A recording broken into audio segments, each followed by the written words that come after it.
नमस्कार, आप देख रहे हैं पल्स 24 न्यूज और मैं हूं आपके साथ सुहानी बहुगुना।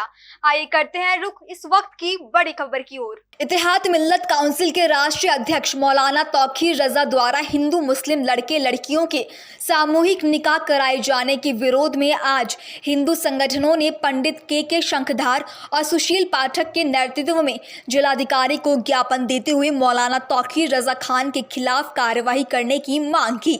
उन्होंने कहा कि मौलाना तौकीर बरेली का माहौल खराब करना चाहते हैं। इन पर पहले से मुकदमा दर्ज है। 21 जुलाई को होने वाले खलील हायर सेकेंडरी स्कूल में सामूहिक निकाह कार्यक्रम की परमिशन ना दी जाए और बरेली का सौहार्द खराब करने वाले मौलाना के खिलाफ कड़ी कार्रवाई की जाए। बरेली के एसएसपी अनुराग आर्य ने इस प्रकार के किसी भी आयोजन को आयोजित न होने की सख्त हिदायत दी है। उन्होंने कहा कि जनजीवन से खिलवाड़ करने की किसी को अनुमति नहीं दी जाएगी।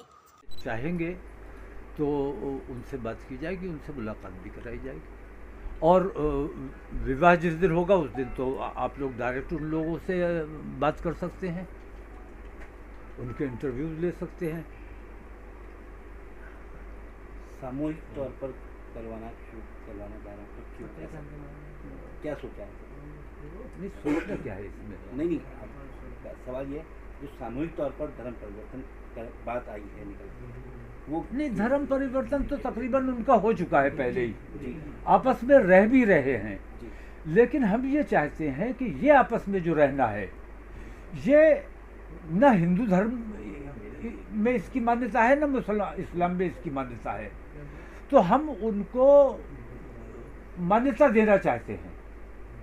धर्म अपना वो परिवर्तित कर चुके हैं, वो उसका औपचारिक ऐलान जिसे कहते हैं वो करना है सामाजिक तौर पर। सामाजिक तौर पर ये लोग मोहब्बत में ही शादी कर रहे होंगे, जाहिर सी बात है, मोहब्बत हुई तो परिवर्तन कर रहे हैं, तो किस भरोसे के साथ आपने जैसे कि उनसे बात की है कि वो उस धर्म में रहेंगे भी या सिर्फ मोहब्बत के लिए शादी कर रहे हैं फिर धर्म परिवर्तन करके? बहुत सारे ऐसे केसेस आए हैं कि शादी तो लड़के और लड़की में हो गई है, बाद में उसने कहा कि साहब हमको जो है दबाव बनाकर हमारी शादी की गई, फिर वो जो है अपने धर्म में वापस आने लगते, चाहे हिंदू धर्म की बात करें या मुसलमान की, बहुत सारे केसेस। तो इसमें यह है कि बहुत सी ऐसी हुई हैं कि हत्याएं हो गई हैं, कुछ दिन के बाद दिल भर गया, और जब कानूनी तरीके से काम हो और मजहबी तरीके से काम होगा, मजहब अगर इन्वॉल्व होगा तो उसकी बरकत होती है, और जो खुद मुख्तार होते हैं वहाँ अक्सर कुछ दिन की मोहब्बतें होती हैं, उसके बाद सब कुछ ख़त्म हो जाता है। मैंने ऐसी बहुत सी शादियाँ देखी, इसलिए मैं ये चाहता हूँ कि ये जो हरामकारी हो रही है, साथ काम कर रहे हैं, साथ रह रहे हैं, तो लड़का लड़की जो साथ रह के हरामकारी कर रहे हैं उससे हम उन्हें बचाना चाहते हैं। तो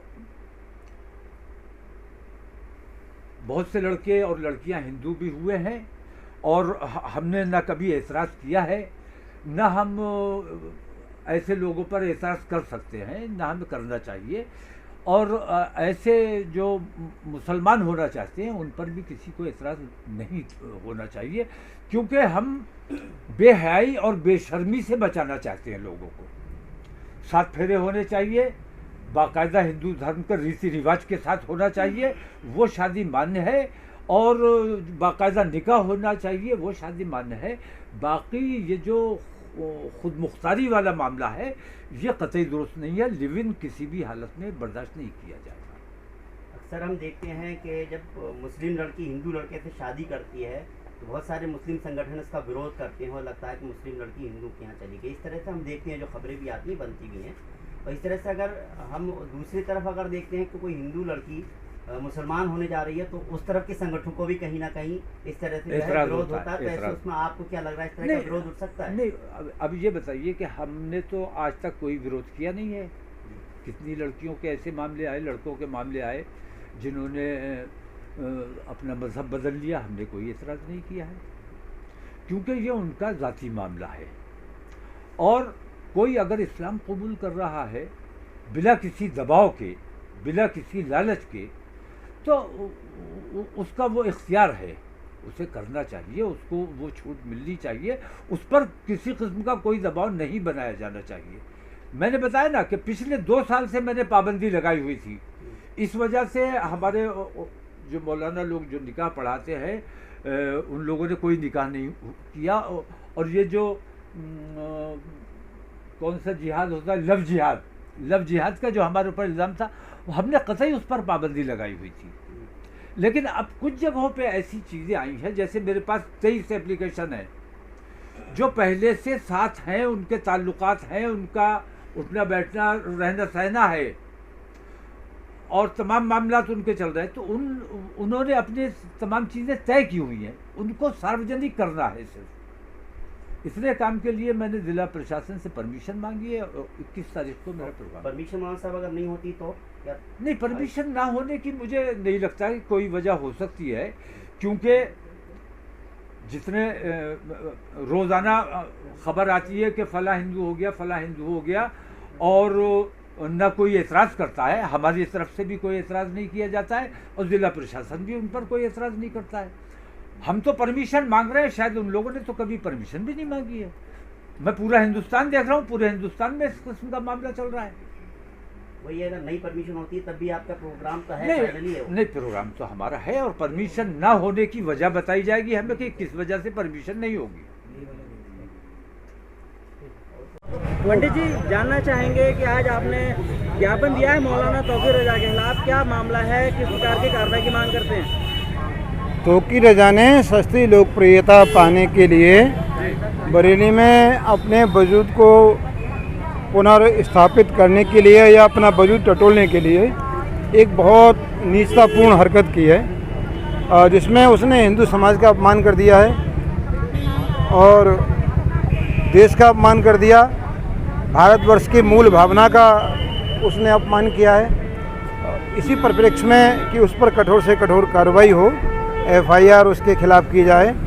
और 2010 के दंगे का आरोपी तौकीर रजा है, तब से लेकर अब तक वो भड़काऊ स्पीच, भड़काऊ भाषण वगैरह लगातार देता चला आता है। और पवित्र पावन सावन का महीना शुरू होने जा रहा है, इस अवसर पर भी उसने पूरे बरेली को फिर दंगे में झोंकने का एक प्रयास किया है। इस परिप्रेक्ष्य में भी जांच इसकी की जानी चाहिए और ये विदेशी फंडिंग या विदेशी ताकतों के हाथ में भी खेल रहा है, ऐसा मेरा अनुमान है।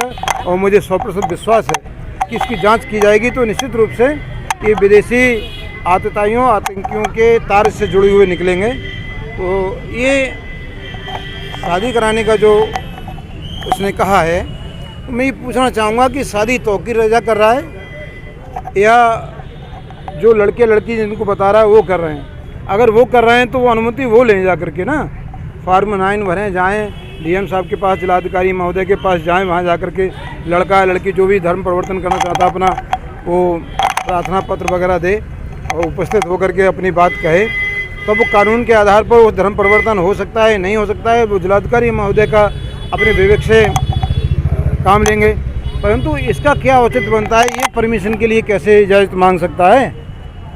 इजाज़त मांगने का मौलाना तौकीर रजा लगातार ये भी कह रहा है कि बरेली में भी बहुत ज़्यादा मुस्लिम युवतियों की शादी करा दी गई। आपका भी उन्होंने जिक्र किया था कि आपने भी कई मुस्लिम युवतियों की शादी करा दी है और उन्होंने परमिशन नहीं ली, हम तो परमिशन लेके ये काम कर रहे हैं। नहीं तो मैं परमिशन क्यों लूँगा? मैंने शादी थोड़ी करनी है, जिसने शादी करनी है वह लड़की परमिशन लेने आती है, यहाँ पर फॉर्म 9 भरती है, एफिडेविट लगाती है और खुद अकेले उपस्थित होती है जिलाधिकारी महोदय के सामने, जिससे कि जिलाधिकारी महोदय को भी ये लगता है कि हाँ, ये अपनी मर्जी से स्वेच्छा से घर वापसी कर रही है। और घर वापसी कोई अपराध नहीं है। आज कोई घर से चला जाए, कल वो वापस आना चाहता है तो उसका तो सुबह को भूला शाम को घर वापस आ जाए तो इसमें क्या अपराध है भाई?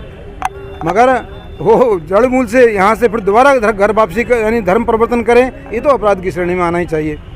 मुस्लिम आक्रांताओं जो मुगलिया शासक विदेशों से आए थे, उनके तलवार के डर से सलवार पहनने वाले ये लोग आज गीजा भभकी देते हैं और धर्म परिवर्तन की बात कराते हैं। इन्हें खुद घर वापसी करके हिंदू धर्म को स्वीकार कर लेना चाहिए। क्या मामला जो ज्ञापन दिया है? देखिए, सर्वजनित है और सोशल मीडिया पे सब जगह सब समझ में आ रहा है। तौकीर रजा ने फिर वही भड़काऊ बयान दिया है जो हर बार के लिए वो कुख्यात हैं, कुविख्यात हैं। अभी 3 महीने पहले तक जो बरेली पुलिस उन्हें तमाम मुकदमों में ढूंढ रही थी, उनके घर पे नोटिस लगा रही थी, जगह जगह प्रचारित कर रही थी कि तौकीर रजा जहां कहीं भी हों उनको पकड़ा जाए उनके गलियों में पुलिस टहलकदमी कर रही थी, सुबह से शाम तक ड्यूटी लग रही थी। अभी वही तौकीर रजा 3 माह बाद अब धमकी दे रहे हैं, फिर उसी बहुसंख्यक समाज को जिसके लिए वो पहले से जाने जाते हैं। पिछले 3-4 माह पहले, चुनावों से पहले सपा ने हिंदुओं को गाली देना, हिंदुओं के ग्रंथों को गाली देना शुरू किया था। फिर राहुल जी ने ये प्रयास किया, और जब सारा प्रयास बिल्कुल ठीक जाने लग गया, कोई भी आंदोलन, कोई भी हिंदू संगठनों की तरफ से कुछ भी प्रतिकार नहीं हुआ, तो अब दोबारा से तौकीर जी को ज़मीन मिल गई। जैसे एक लैब टेस्टिंग होती है, उन्होंने एक टेस्टिंग करके देखी कि कहाँ पर अब क्या स्थिति है, तो उन्होंने अभी भी बड़ी फर्टाइल लैंड समझ के अब दोबारा से एक ज्ञापन दिया है। क्या कहा उन्होंने कुछ हिंदू युवतियों की शादी कराने की एक वो डाली है। अभी मेरे पास सुबह एक फ़ोन आया था, कट गया, मैं अभी खंगाल रहा हूँ किस नंबर से आया था। उसमें एक दरखास्त थी, एक महिला बोल रही थी, जो कह रही थी मेरी एक लड़की गायब है और वो मुस्लिम बनना चाह रही है। तो मुझे तो लगता है कुछ ऐसी ही लड़कियां जो घर से भागी हुई हैं वो उन्होंने इकट्ठी की होंगी। तो अब की बार हमारा समाज इसका बढ़िया करके प्रतिकार करेगा। बहुसंख्यक समाज वर्षों से सोया पड़ा था, लगातार हम लोग आंदोलित हो रहे थे, और अब तो जब कह ही दिया है कि हिंदू आतंकवादी होते हैं, उग्र होते हैं, हिंसक होते हैं, तो हिंदुओं को हिंसक बन के दिखाना पड़ेगा। जो सामाजिक संगठन, जो हिंदूवादी संगठन थे, जो चुपचाप पड़े हुए थे हाशिए पे, अब उन सबको हिंसक बनना पड़ेगा। ये कि हमारे लिए बड़ी चुनौती उन्होंने दे दी है, और बरेली शहर को नाथ नगरी होते देखना नहीं चाह रहे हैं ये लोग, इसलिए ये लगातार बीच बीच में कुछ करते रहते हैं। डीएम साहब से मिलके वही आश्वासन मिला जो उससे पहले मिला। इससे पहले तौकीर रजा ने एक धमकी दी थी, एक हल्की सी सूचना दी थी, उन्होंने इजाज़त नहीं दी थी। उसके बाद भी वो 30,000 लोग लेके आ गए थे एक निश्चित स्थान पे। आज तक उसके बारे में पता नहीं कि कार्रवाई क्या हुई। आज उन्होंने फिर एक पत्र दे दिया है, तो वो पत्र जो है किसी भी प्रकार की अनुमति नहीं है, वो एक प्रकार की सूचना है कि हम ये करके तो हैं, रोक मिले और रोक मिलो। सारे के सारे अधिकार, सारे के सारे आग्रह सब हिंदू समाज से हैं। ये सभी लोग जानते हैं कि अगर आज भारत में हिंदू समाज ना हो तो देश कब का टूट चुका होता। हर बार ये आग्रह हिंदू समाज से क्यों होता है, ये समझने की बात है। दिल्ली के अंदर क्या मामला है जो ज्ञापन देने आए हैं? देखिए, मौलाना तौकीर रजा एक आदतन अपराधी है, जिसके खिलाफ थाना प्रेम नगर में अपराध संख्या 519/2010 में गंभीर धाराओं में अपराध पंजीकृत है। ऐसा आदतन अपराधी जो जेल के अंदर होना चाहिए वो जेल के बाहर है, और बाहर रहकर अब और बड़ा अपराध करने जा रहा है। हिंदू मुस्लिम में आपस में बहमनस बढ़ाना चाहता है। सावन का महीना आ रहा है और इधर मुहर्रम है, और दोनों हिंदू मुस्लिम को भड़काने के लिए कल उसने एक बयान दिया है कि 23 हिंदू युवक युवतियों को धर्म परिवर्तन करा के वो निकाह कराएगा। ऐसे आदतन अपराधी के खिलाफ सख्त से सख्त कार्रवाई होनी चाहिए। आतंकवादी कानून के तहत वो आतंकवादी है, और ऐसे आतंकवादी को जेल से बाहर नहीं रहना चाहिए, वो जेल के अंदर होना चाहिए, क्योंकि उसके खिलाफ गंभीर धाराओं में मुकदमे पंजीकृत हैं। मैंने जिलाधिकारी महोदय को ज्ञापन दिया है। यदि अगर जिलाधिकारी महोदय या जिला प्रशासन ने किसी तरह के कार्यक्रम को होने की अनुमति दी या होने दिया, तो हम लोग अनशन पर बैठेंगे और माननीय न्यायालय में जाकर इसके लिए कार्रवाई की मांग करेंगे। कल नगर मजिस्ट्रेट को एक आयोजन के लिए एप्लीकेशन दी गई है, जिसकी जांच स्थानीय पुलिस और एलआई द्वारा की जा रही है। बाद जांच की आख्या प्रेषित की जाएगी। बरेली पुलिस समस्त जनपद वासियों को आश्वस्त करती है कि किसी को भी शहर या जनपद की शांति व्यवस्था के साथ शरारत करने की किसी प्रकार की अनुमति नहीं दी जाएगी। अगर कोई व्यक्ति ऐसा प्रयास भी करेगा तो पुलिस उसे कानून की पूरी सख्ती और ताकत के साथ हैंडल करेगी। बिना अनुमति के किसी भी प्रकार का कोई भी आयोजन जनपद में नहीं होने दिया जाएगा। ये थी इस वक्त की बड़ी खबर। ऐसी तमाम खबरों के लिए जुड़े रहिए हमारे साथ और देखते रहिए पल्स 24 न्यूज।